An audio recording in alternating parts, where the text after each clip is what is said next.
All right, Bill Dorris is back with me to talk about another one biting the dust, another one of the TV anchors in our old industry. Bill, you also come from TV news, as people aren't familiar with you. I, of course, former TV news reporter. You've done a bunch of different jobs.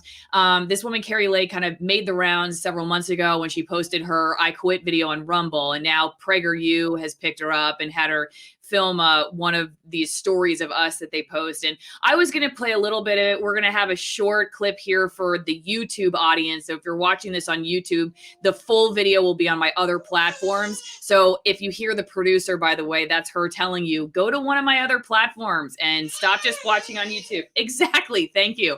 So we're going to play this real fast. Our one quick clip, and then we're going to talk about some other stuff she discussed at the end. But again, full video is going to be on the other platforms. Let's hear what she has to say real fast. These were people who were seasoned journalists. You know, you had all age groups represented. When I started in news, it was really rare to be young in a big market like Phoenix or LA or Dallas. Now, a lot of kids are coming straight out of journalism school. They don't have a lot of life experience. They haven't worked in a lot of different markets to understand different communities, how this whole world operates. These kids have gone K through 12 and then their college education, in some ways being brainwashed and indoctrinated into liberal ideology. You might have a 24-year-old, 25-year-old producer fresh out of journalism school, and that's how they think. They're going to pick the stories that fit what they feel. So then as the anchor, you're reading this and going, wow, whew, anti-Second Amendment, pro-choice, this is the stuff that's going in. A lot of times I would read the script on air and just kind of ad-lib a little more balance in here. Okay, we'll stop there. We'll talk about the ad-libbing and how she says people were removing stuff that she wrote for the prompter and all that stuff. We'll talk about that at the end again for the other platforms. But for the quick YouTube video, again, watching this on YouTube, switch to the other platforms. If you're watching on the other platforms, thank you. You're going to get the entire video.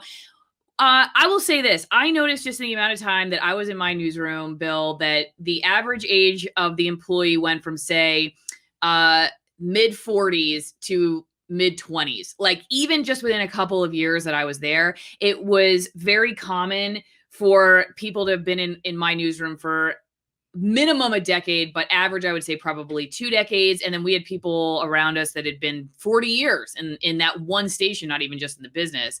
And that all changed with things like retirement buyouts.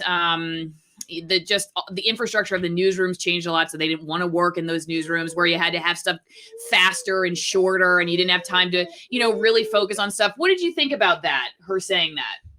I think she is hit the nail on the head in a lot of aspects. There's other things that we could really delve into. I will tell that I don't necessarily agree with in this video, but as far as this particular part of the clip, she really did hit the nail on the head. You go into like a mid-major market like Louisville, Kentucky, Lexington, Kentucky, those even say I'm trying to think of another mid-major market off the top of my head. Lincoln, Nebraska, places like that. Omaha. Those places, yes, they are hiring kids fresh off the street. Some of them even without any, not only experience, but a lot of them will start as weekend producers and go to school Monday through Friday. Now, I think when you get into a bigger market, say, in Atlanta, Nashville, it's not really anywhere near as prevalent. They do require some experience, but in mid-major markets where they have hundreds of thousands of people, she's absolutely right. And this is a big problem. I'll never forget one of the big mistakes that I made in my first market was I was covering the Macon Music, which was the minor league baseball team. Have I told you this story before? I think I've said it once on I think I've said it once on my channel, but so I was assigned the story about how they hadn't paid their power bill in a long time. And and maybe they were broke, or I can't really remember exactly what it was. Don't quote me, and I hope they don't sue me for defamation. It's been 15 years, I think, since this. But I remember, I believe it was they hadn't paid their power bill for a long time. So I go to the ballpark, and again, I'm shooting and editing. I'm doing it all myself, right? And I see the gates are locked, and you go up to the ticket booth, and the window's shut. And I remember doing my stand up where I'm banging, and you can't even get a ticket, and the grass hadn't been mowed. So I actually had this great opening line. I said, it looks like the day the music died. And then I went through this whole list of all the things that look bad about the park. And they wrote me the next day and they said, hey, it's the off season. That's why everything's closed, And so it was like a lesson for me. So what do you think? That's one of the best stories I've ever heard. But you're from the South. You should know when baseball's off season is. Come on, Alice. I was a soccer player, but it just goes to show, that was the first time I said, oh, crap. I should have called somebody to find out the other reasons, I should have had somebody copy edit it. Right. And just didn't have the time. No, I understand where you're coming from. And there's in our former business, I'm sure you can come across every person who's ever worked in TV or still working in TV news that has come across something like that. It's just simply amazing how this still happens to this day, especially in 2021 in the information age. Yeah, and so that's kind of that was not great for the making music, right? But let's just as she was saying, there are then more complex topics. That was a very basic thing that I still got wrong, right? Right. There you go. Yeah, the director's cut. So then you add, like she was saying, Second Amendment issues, any number of highly complex and highly controversial topics, and you have people not only that. Say you're somebody that's young who's working for the AP and you're writing the wire, that everybody else then is recycling. So it can have serious consequences. Yeah, absolutely. I'll give you a prime example. I don't want to call out the station I was working for, but I was working for a Gray-owned television station who had a DC bureau chief. Now, she was pretty fresh on the job, about 6 months, maybe a little less, that she said something about I don't know exactly how to say this without offending some people, so forgive me, but how this little blue dot in California had the same population as the states of Montana, North Dakota, South Dakota, Idaho, and Nebraska. But yet, though that little dot of people only had 2 senators, and all those other big states, had 8 senators or 10 senators, whatever it was.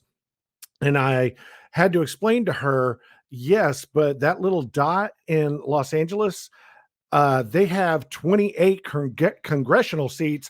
All those other states have less than 9. It's called a balanced and fair government.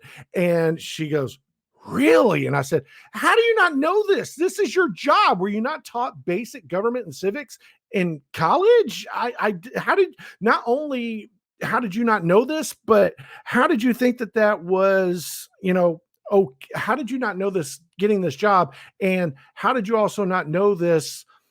And it just blew my mind how somebody could be so ill prepared to focus on one side of an argument, because she was doing it from a very liberal standpoint. It's like, oh, all these people in Los Angeles only have 2 senators, and all these rednecks in all these other red states, they have, 10, 20, whatever it is.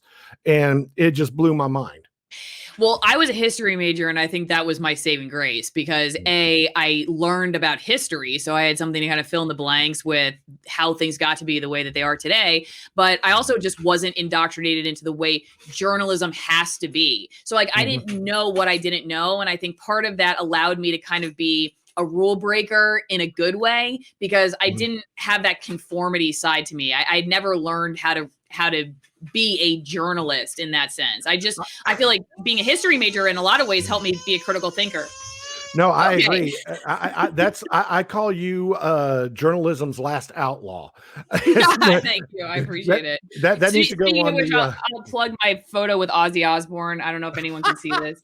When I was an intern. That's great. So, That's great. All right. Well, so this is the end of the YouTube video, I guess, unless there's anything else you want to add about the age, and then we'll go on to our other gripes for the other platforms, Bill. No, we're good. We can go. Okay. And last thing I will say, though, don't forget the quote. How does it go?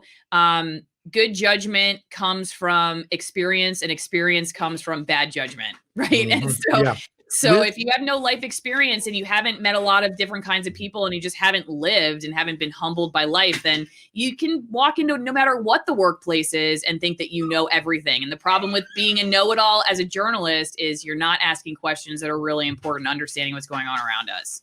Wisdom wisdom, experience, and common sense are all distant cousins.